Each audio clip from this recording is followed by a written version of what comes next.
Hello, everybody. Welcome to the Buckeye Weekly Podcast. I am Tony Gerdeman here, as always, with Tom or Tom. How's it going? Tony, it is great, but there's only one thing in the world that could make it better, Tony. Do you know what that is? Tell me, Tom. If I was looking outside my front window right now and the Grateful Griddle truck was outside in my cul-de-sac, and Tony, sadly it is not, but there is one way that you can make sure the Grateful Griddle truck comes to a place where you are, and that is to go to gratefulgriddleoh.com to check out their website. You can request them to show up at an event. You can just find where they are, Tony, because when you're planning your next event, you personally should make it unforgettable with Grateful Griddle, Columbus's favorite food truck, serving up smash burgers, gourmet sandwiches, and, Tony, most importantly, good vibes, always good vibes. So you can book your catering today at gratefulgriddleoh.com. Now I want a smash burger, Tony. Can we do something about that, or do we need to finish the show first? Well, let's just start with some good vibes. If you could just provide some good vibes, Tom, instead of your constant negativity, that would be fantastic. Yeah, we'll see. Well, it's the new year. We'll try something new. Let's start with this one from @CWurf. Jim Knowles mentioned on the goal line stand that on 3rd and 4th downs, they ran a coverage scheme that they had not shown before. How many new wrinkles does he have in the bag for Notre Dame? Tom, we've been talking over the last month about overage and things that both the offense and the defense has in the bag that they haven't gotten a chance to use. And I thought that was fascinating where Jim Knowles was explaining that goal line defense. And he's like, well, on 1st down, we went big, And 2nd down, they went big and made a big play. So then on 3rd down, they went to a red zone package that they haven't used all year long. And he's like, and that works. So then we went to it again and used that same package. And I think it's fascinating that you've got something, you've practiced it, you have not put it in a game all year long. And you're like, it's a pretty big moment. You know what? The game is on the line. It's 3rd and goal from the 8. Let's try this thing we've only ever done in practice. And I'm going to assume it works in practice, but then it's like, well, if it's worked in practice so well, why haven't you used it in any of the games to this point? And really, how many opportunities have they had to put this in? But this is also a defense that you can add more to it. I'm not saying all of this is overage. I'm saying some of this can be like, you know what, let's do this against this offense because we have the capability with all of these veterans. We can pretty much become whatever. They are chameleons in terms of whatever you need them to do, they can do because they're all 1,000 years old. And so I do think there's more, and they can put more in. They have the ability to kind of just do some things on the fly as well, and because they are so experienced and regimented, everybody has knowledge of the entire defense and what everybody's doing at this point. So, yeah, I think it is very interesting that there will be new wrinkles. I don't know that you need a ton based on the Notre Dame offense. I think it was smart to come up with some things against the Texas offense. But you kind of know what you're going to get from Notre Dame's offense. So you just need to execute more than confuse or, have wrinkles. You just need to tackle. Yeah, you need to tackle, and you need to, you will show them some stuff they haven't seen on film. That's just, that's sort of a standard thing. Because this time of year, you're not saving anything for next week. There is no next week. There is the game on Monday, and then everyone leaves and goes their separate ways. So you're not saving anything for the Texas opener next year. Like that's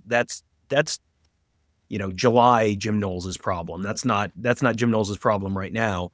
And I think one thing that might make me think they have some stuff that they haven't used so far is all of this is done based on the opponent's scheme. I mean, they talk about that with offense, they talk about that with defense, that what you're doing is not just, oh, well, we've got this thing like, it's new, let's just try it out, let's see. It's based on what the opponent's doing. And Notre Dame's offense is not that similar to anyone they've played so far this postseason. Tennessee is, sort of similar, I guess, in ways, but it's not, it's not the same offense. It's just personnel wise, they have some similarities. Oregon is much more explosive than Notre Dame, much more talented wide receiver core than Notre Dame. I mean, some similarities again. And Texas is a much more pocket passer quarterback and not nearly as much of a running quarterback. And so you kind of have used different stuff. What they used against Texas in the goal line is not necessarily the same thing you'd use in the exact same situation against Notre Dame, because Notre Dame is good at different stuff. And Notre Dame, has a quarterback who's a better runner and probably not quite as good of a passer as Quinn Ewers. Their wide receivers are okay. Their tight ends okay. The running backs are not necessarily the same kinds of running backs that Texas has.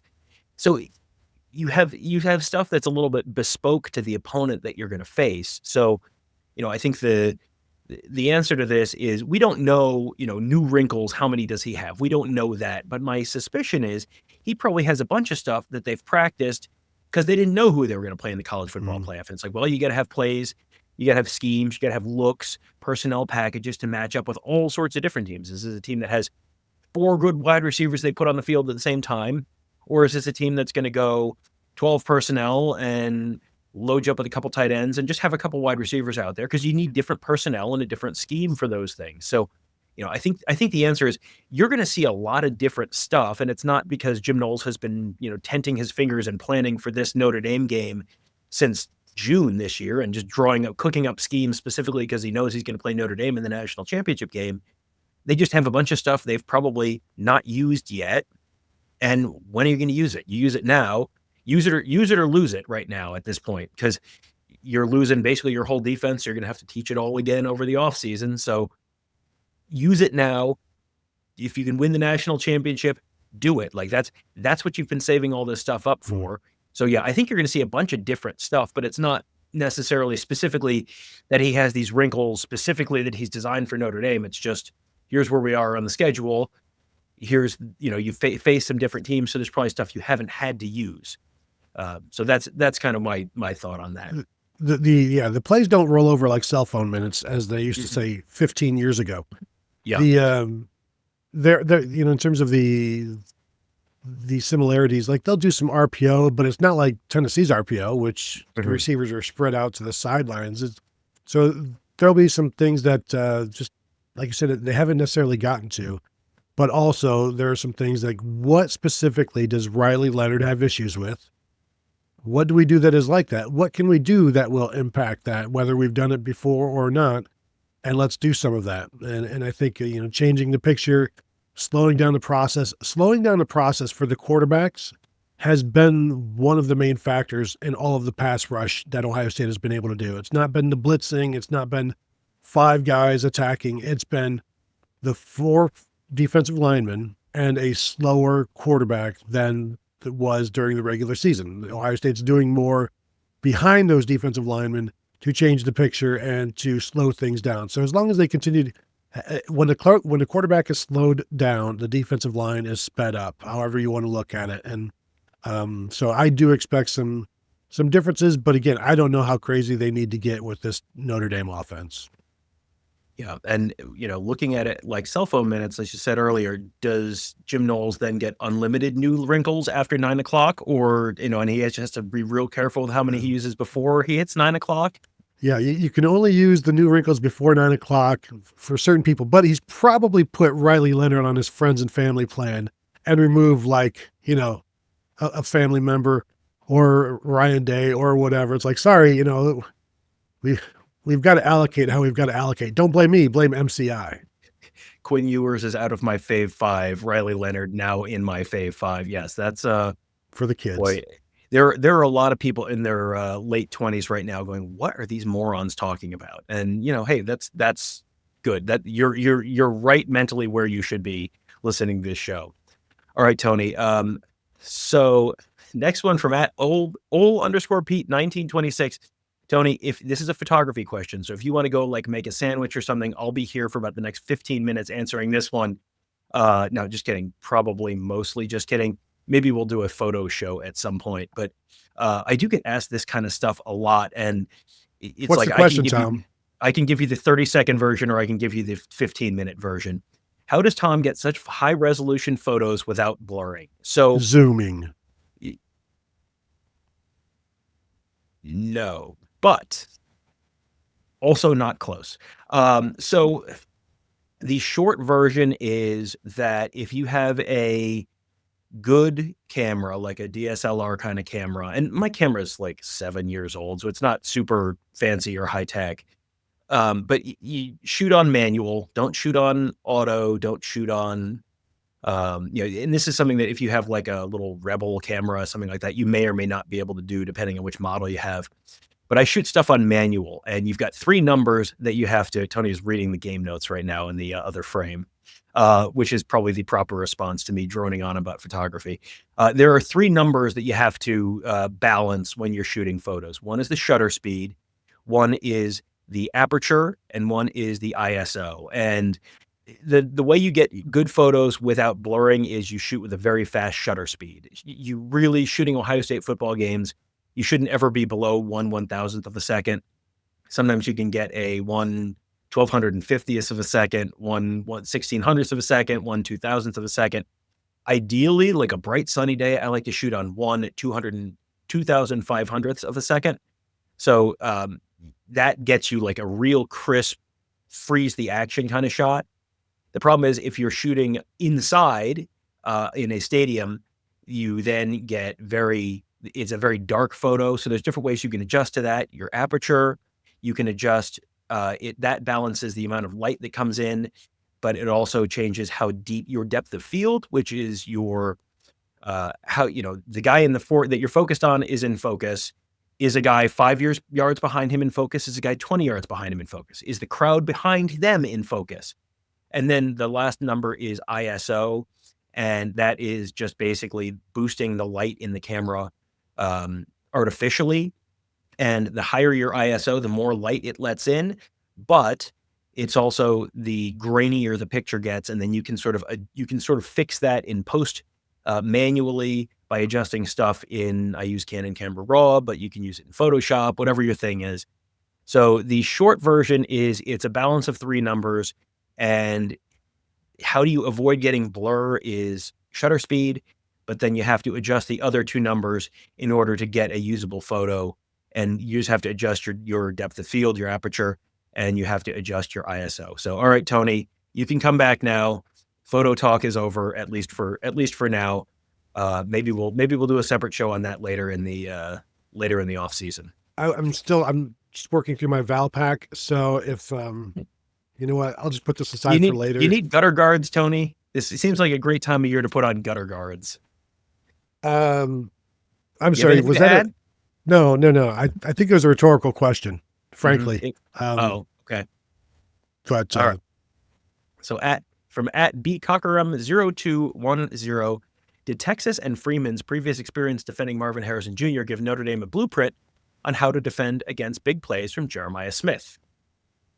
That was a bit of a popular topic this week with the Ohio State coaches as well. And I'm just looking through here to see Marvin.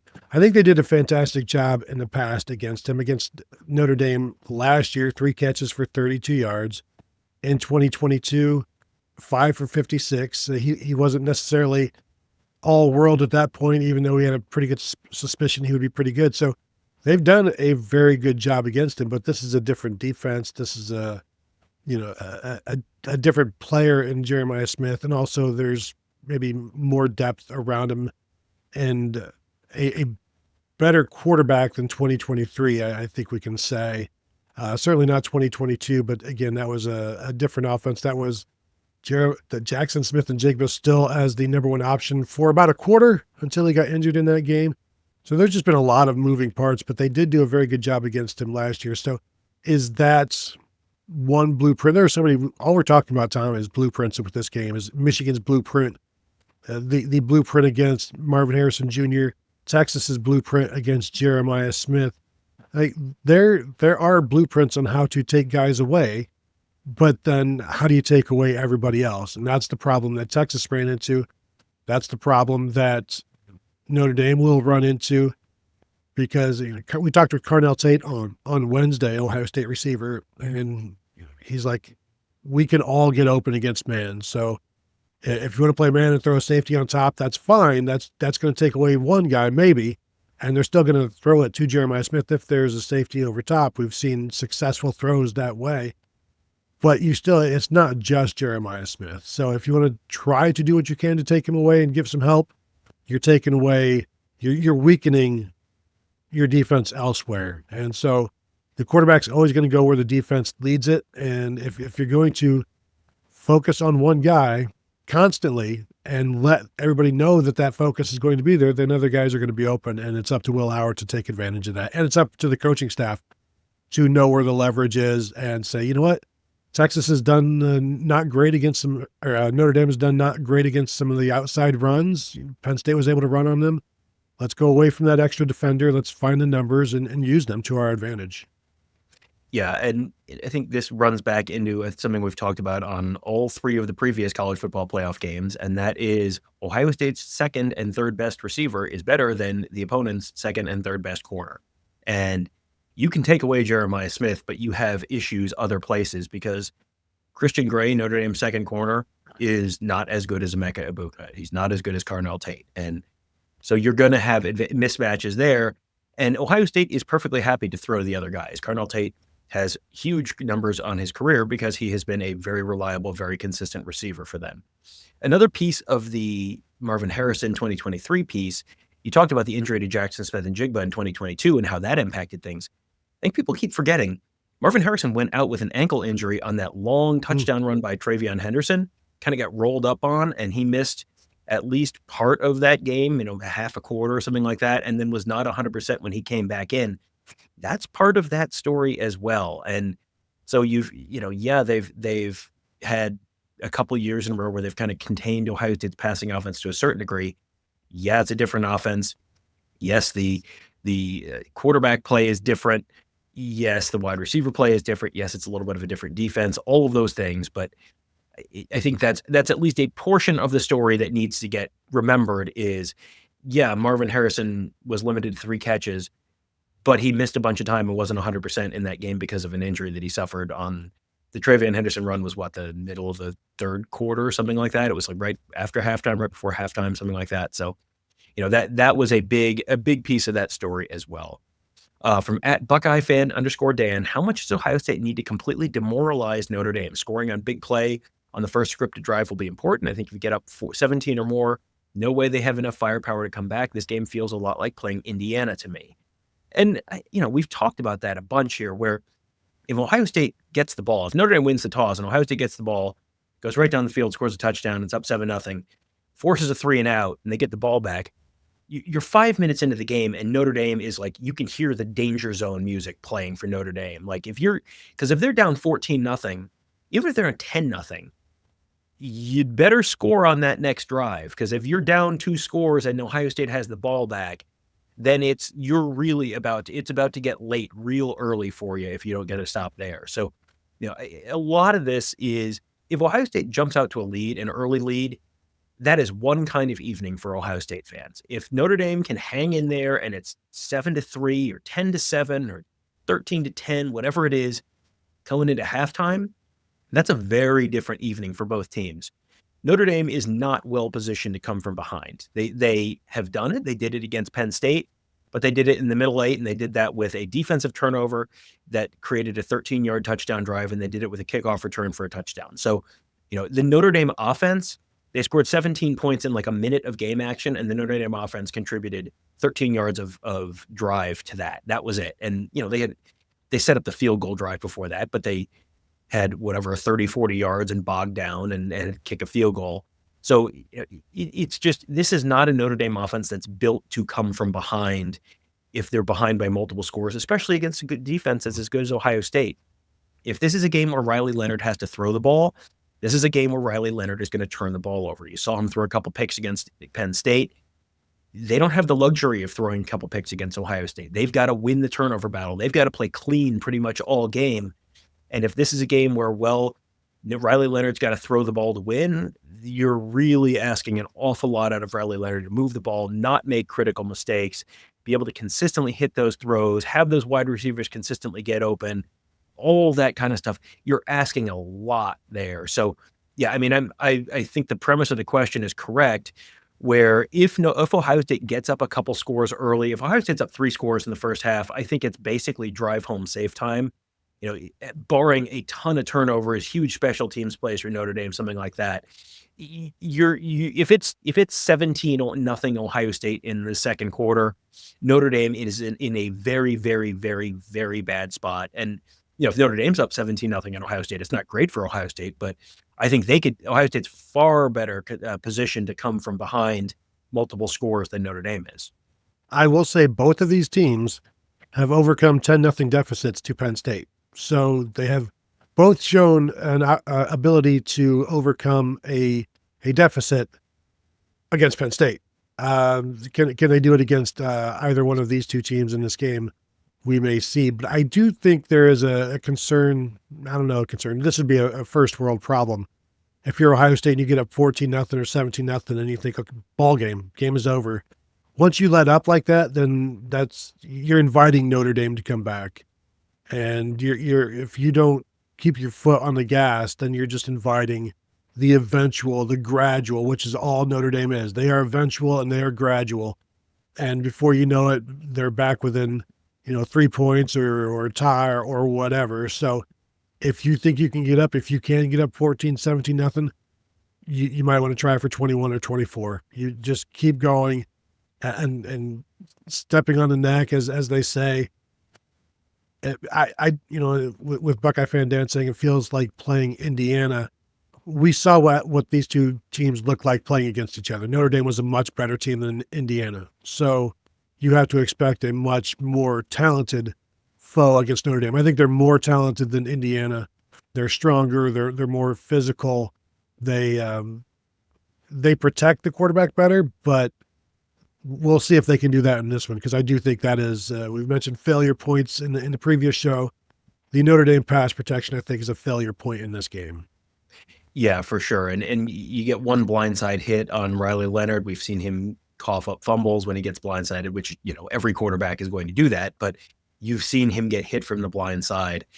You cough up one turnover, that might be kind of the deciding factor. And I think in terms of Ohio State keeping their pedal down, me saying drive home safe is not Ryan Day saying drive home safe. You saw what Ryan Day did in the Rose Bowl and Chip Kelly did in the Rose Bowl, where, they were up 14-0 after the first quarter.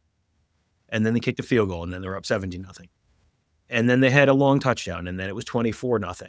And then they had another long touchdown, and it was 31-0. And then they kicked another field goal, and then it was 34-0. And then when Oregon strung together a solid middle eight and put 15 points on the board, it's like, that's great. You're still down 19 points. And so I think I don't think there's any concern with Ohio State looking at, a 17-point lead or a 14-point lead and going, well, our work is done here. They know better than that. And we said this on the last show, who gets the ball to start the second half? Because if Notre Dame gets the ball to start the second half, you've seen 2 games in a row what they can do in the middle eight. That's going to impact probably in some ways what Ohio State does with the ball and how aggressive Ohio State is. Because if Notre Dame has the potential to score 10 points, 14 points, 17 points in the span of a minute or two, well, that makes a multi-score lead not look nearly as secure as it might otherwise. So that probably goes into that decision-making as well. But I certainly do not expect, we've talked about this over and over and over and over again this year, the leave no doubt thing. How do you leave no doubt? You're up 34-0 in the second quarter. And that's how you leave no doubt. And even then there was like a momentary flash of, well, Oregon scored 15 points and then they forced a punt. So is there a little bit of doubt? And then the answer was no. But you just want to get yourself in a spot where it is a drama-free second half if you can. And I don't think there's a way Notre Dame can win this game in a way that's drama-free in the second half. I do think there is a way that Ohio State could potentially do that. And part of that, Tony, goes into this next question. And this is a twofer here from @SHWilson24. Ohio State has a history of shutting down extremely good running backs if there isn't much of a passing threat. Is Notre Dame's pass game bad enough that you shouldn't have to worry about Jeremiah Love? And then from a related one from @David Hooser, do you expect Ohio State's run defense to continue its dominance? If it does, I don't see how Notre Dame scores enough points to win this game. Throughout our 3 games of rewatching Notre Dame in the playoffs, and I would suggest that you go through and watch or listen to each of those if you haven't yet, because one of the common denominators has been Notre Dame's lack of running the ball. And That's including a 98-yarder from Jeremiah Love with a second carry in the playoffs against Indiana. His first one was, I think, a loss of 1. But they have not been running the ball well or consistently. Over half of the runs from Jadarian Price and Jeremiah Love in the playoffs have gone for 3 yards or less. I think over 20% of their runs have gone for a loss or no gain. So the saving point in all of this has kind of been Riley Leonard picking up the 3rd and short plays. I mentioned in the last show when we did a rewatch of the Penn State game that Notre Dame was 8 for 8 on 3rd downs of 3 yards or less. So if you keep them in 3rd and short, they're going to find a way. And if they don't find a way on 3rd and short, they may find a way on 4th and short. Don't give them 2 cracks from 3rd and 3, basically, is what I'm trying to tell you. But throughout the playoffs, Ohio State has now allowed 186 yards rushing on 96 attempts. That's 1.9 yards per carry for the Buckeye defense. And a lot of that is sack yardage that is taken up. But I think if you just sack adjust this, they're still doing awfully, awfully well against the run. And you look at the course of the season, their season high rushing total allowed was 172 yards to Michigan, with 29 of those coming right at the end to seal the deal. They allowed what may be the quietest 152 yards of the season against Tennessee. They allowed 155 against Oregon in a loss, but that was 5 yards a carry for Oregon in that game. They were 4.1 yards per carry against Michigan, 4.3 yards per carry against Iowa. So, overall, they've been fantastic against the run. And when you've got teams that are super focused on the run, they've been able to do a little bit. Mentioning Iowa, who has Caleb Johnson, a fantastic running back. Oregon, they did well enough because they also had the threat of the pass. And then you had Dylan Gabriel with a 26 or 29 yarder in there. But if you go back to Michigan, they just will take 2, 3 yards, 4 yards a pop, doesn't matter. Eventually something is going to crack, and it did. Tennessee, so many of those yards, I think, were quarterback runs and scrambles. So overall, I expect the running game to be a very difficult proposition for Notre Dame, and I do expect Ohio State to do well. I think a lot of this just comes down to a broken play here or there. How well do they tackle Riley Leonard? Is it if they hold him to 18 for 56, something like Penn State did? I think that's a good number for Ohio State. It's just Leonard, the 3rd and shorts are going to be key in this one. And if they're not picking them up, then I don't see, again, any way that Notre Dame wins this one. They need those. They need lots of thises and that's, and 3rd down conversion is one of those. Yeah, this is a matchup of one of the best rushing offenses in the country. Notre Dame, 4th in the country, 5.83 yards per carry. Ohio State, 2nd in the country, 2.68 yards per carry allowed. But then you dig into the numbers a little bit more, and you see some trends. Because you look at the top line numbers, it's like, wow, this is going to be an incredible battle. Notre Dame's yards per carry by month. August and September, 6.18. October, 5.61. November, 7.05. College football playoff, 4.07. So they went from 7 yards per carry in November to 4 yards per carry in December and January. And so you say, certainly, because you're playing better rushing defenses, of course you're rushing for fewer. You're playing better teams. Of course your numbers drop. Here's the yards per carry allowed by Ohio State by month. 1.84 in August and September, 4.31 in October. That's when they played Oregon and lost out in Eugene. In November, 2.86. In December, Tony, you want to guess what Ohio State's yards per carry allowed in the college football playoff is? I will remind you it was 2.86 in November and 4.31 in October. What's Ohio State's yards per carry allowed in the college football playoff? 1.9375. Are you cheating? I mean, I looked it up. Okay, it's 1.95. So yes, it's 1.95. Ohio State's defense has gotten better despite playing better competition. Notre Dame's rush offense has kind of gone off a cliff a little bit. To go from 6 and 5.6 to 7 and then to 4, that's okay. Yeah, it's partly Jeremiah Love's banged up. Yeah, it's partly that you're playing better teams. Yeah, it's partly that you've had offensive linemen get banged up. All of those things are still true. And now you're playing a defense that's giving up fewer yards per rush than they did against Purdue and Northwestern earlier, because the defensive line has gotten better and better. The defensive line is relatively healthy. They're going up against banged up offensive lines. And Ohio State has been able to, they haven't had to do, 8-man run blitzes. Like you've seen Al Golden run some crazy stuff to get stops in the run game. Ohio State has been able to do it with like 4, maybe 5 guys very consistently throughout the playoff. That, I think, to me, I look at that and I go, boy, I don't know where, as David said, do you expect Ohio State's run defense to continue its dominance? Yes. If it does, I don't see how Notre Dame scores enough points to win this game. Yes. This is what we, I think, have been talking about for the last week or so, which is like, there's a way Notre Dame wins this game. I don't think it's by running the ball for 6 yards a carry. I don't think they're going to be able to do that. So this is why we keep going back to, well, can they force a turnover? Can they create a short field? Can they steal a possession on special teams? Can they run back another kickoff for a touchdown? Like, that's how Notre Dame gets to 24 points and potentially wins this game. The Notre Dame offense, what's the over-under? You give me an over-under on the number of points that the Notre Dame offense scores on, drives of more than like 40 yards. Like, it's not just, they got the ball handed to them at the 3-yard line. Like, drives of 40 or more yards, how many points does the Notre Dame offense score?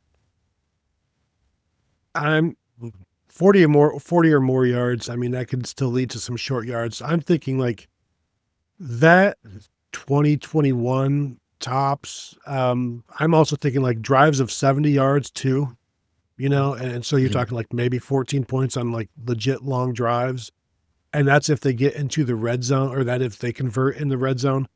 But of like drives over 40 yards, the max probably is like 4. And then how do those end up? Like, are those 2 field goals, 2 touchdowns? Yep. How many failures in there? So I don't think that's 28 points. No, I definitely don't think it's 28 points. I just, if you tell me that the Notre Dame offense scores 17 points, that's about where I think the realistic over-under is. Because if they're not able to run the ball, and we're sort of presupposing they're not going to be able to consistently run the ball, that makes it harder to score in the red zone. Ohio State is number 2 in the nation in terms of giving up points on 61% of their red zone trips. So if Notre Dame gets in the red zone 5 times, they can expect to score 3 of those times.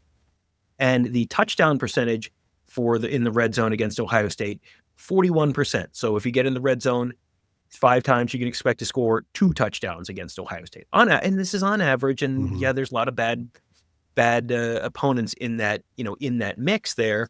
But if I'll click through and get the December, January, 71% in the red zone scoring touchdowns, 5 touchdowns, 1 field goal in 7 red zone possessions. So they've given up 7 red zone possessions in 3 games and given up 5 touchdowns and 1 field goal. And so, okay, let's say they get in 3 times and they kick 2 field goals. They kick 1 field goal and 2 touchdowns. Okay, there's 17 points. Where else is it coming from? Because Ohio State doesn't give up a ton of big plays. Notre Dame doesn't get a ton of big plays. I'm struggling to find here's the clear and easy path for Notre Dame to score 28 points against Ohio State that doesn't involve a short field from defense or special teams. Yeah, and I think 1 or 2 of those touchdowns in December, January were when the game was well over anyway. So look at the goal line, the red zone defense against Texas as an example. Just make sure you stay out of the red zone and throw a wheel route instead, or just attack that way. And that's that. I'm assuming Ohio State has covered that up. And Sonny Styles was asked about that, and he was like, John, let me talk about that real quick, because the ask for Sonny Styles on that is incredibly difficult. He said, well, we were in a cover 2, and in that read, his first movement has to go inside to stop the run. So he's taking a step inside, and then he has to backtrack to try and cover a wheel route. And so, yeah, have fun with that one. That's an unfair ask for anybody, including somebody as ridiculously athletic as Sonny Styles. So I know he's received some grief from that one, but that was just a tough ask. And then the second one, he was blitzing. So I don't know how he's supposed to impact the wheel route on that one. The last thing for me on this one, talking about the Notre Dame run defense or run offense, how it's diminished. In 5 games in August and September, they scored 15 rushing touchdowns. In 3 games in October, they scored 11 rushing touchdowns. In 4 games in November, 14 rushing touchdowns. In 3 games in the playoffs, 4 rushing touchdowns. Yards are down. The ability to get into the end zone is down. So there's just a lot of reasons to point and say, boy, it doesn't look great for Notre Dame. Averaging 90 yards fewer rushing now than they were in November. And November was a very good month for them in terms of overall rushing for Notre Dame. But once they hit the playoffs, things have gotten a little bit more difficult. And I expect it to stay that way. Yeah, I think, we're not quite at the point when we talk about Akron or Western Michigan. One of the lines I've used in the past is the path to victory involves the phrase, and then a miracle happened. And we're not quite there with Notre Dame, but you're at the point where Notre Dame scoring 28, 31 points involves the phrase, and then some defensive or special team stuff happened. We're certainly at that point, because I just don't think this Notre Dame team is going to be able to put together 3 or 4 touchdown drives or 4 or 5 scoring drives, including multiple touchdowns. I don't really see that happening against this Ohio State defense. So, all right, last one, Tony, from @JGillen567. Finally, outside of the photography question, Tony, the most important question of the show: with the grind of the new playoff era and all the extra games, injuries and stress levels naturally pile up. How is the Buckeye Huddle staff managing it at all? That is a lot of extra free press buffets. It has not been easy, frankly. And I think I don't know who tweeted about it, but once you get home and then there's no longer like, where's my 2-hour buffet? Where's my candy store? Where's my snacks? Where are my unlimited drinks? And it does get to be, it's nice, but also I am also looking forward to just being home for a while and just being home and maybe sleeping for a day at some point. And I don't need all of the buffets. Frankly, I need to get away from all of the buffets right now. And I'll fight through one more. I'll give it my all this last trip, and we'll see how it goes. But it is a lot of travel. It is. I mean, you can listen to any interview session of that's going on, and you just hear a tired, beaten down Ohio State beat. Like whoever it is, it's like, ran on 3rd down. Did you? And it's like they can't even. The question just trails off. Where it's like, I'll talk about something. But yeah, it's been a grind. This is now week 19 of the season or so. Like this has been no joke. It's been a lot of fun. It's been a lot of travel. It's been incredible ups and downs, and maybe another more up to go. But it's been a lot. It's tiring. I'm saying that as a young person. Young-ish, I guess. Yeah, it's been a lot of fun. We were talking, I think last night, about the fact that this is basically 9 weeks in a row that we've been in big game mode, one way or the other. Indiana, that was a big game. Michigan was a big game. Had the week of the Big Ten championship game off a little bit, but we had a lot of a lot of coverage of, okay, what's going to happen with the college football playoff now. And then as soon as that announcement got made on December 8th, boom, it was a shortened Tennessee Bowl week. Normally we get a month to talk about that, and we got 2 weeks to talk about that. And then 10 days to talk about the Rose Bowl, and then about 9 days to talk about the Cotton Bowl, and then another 9-10 days to talk about the national championship game. And a lot of traveling, and a lot of airplanes, and a lot of hotels, and a lot of airports, and every time we come home, we're all kind of like, everyone comes home sick from all of these trips, just because you're constantly working long days, and you're not at home. And it's a lot. And then you get home and you throw your stuff in the laundry, and then by the time you're home for 5 days or so, you're like, all right, I'm feeling better. Like I'm finally I finally kicked my black lung cough from the Cotton Bowl, and now, all right, well, good news, we get to drive to Atlanta now, and this has been such a fun month, like such an incredible month. But every time we talk about this off the air, it's like the Tennessee game was less than a month ago. That feels like the beginning of the season. I mean, being at Northwestern at the Wrigley Field game, that feels like that was in September, and that was like mid-November. It has been a wild, wild run, and that's true for the players. That's true for everyone. This has been a really unprecedented kind of situation, and it has been so much fun. It's been like we've had some great trips. We've gotten to watch some really, really good football games. But yeah, it's like I'm glad there's not 3 more coming, because that would be rough. I have a day job, which I do have work I need to do for that occasionally as well. So yes, it has been, and kids who need to get to hockey practices and things like that. So it will be nice to be home and be able to kind of get back into a little bit of a nice normal routine. But yes, looking forward very much to the to one more game and not having to pay $2,000 to watch, which should be a pretty exciting national championship game.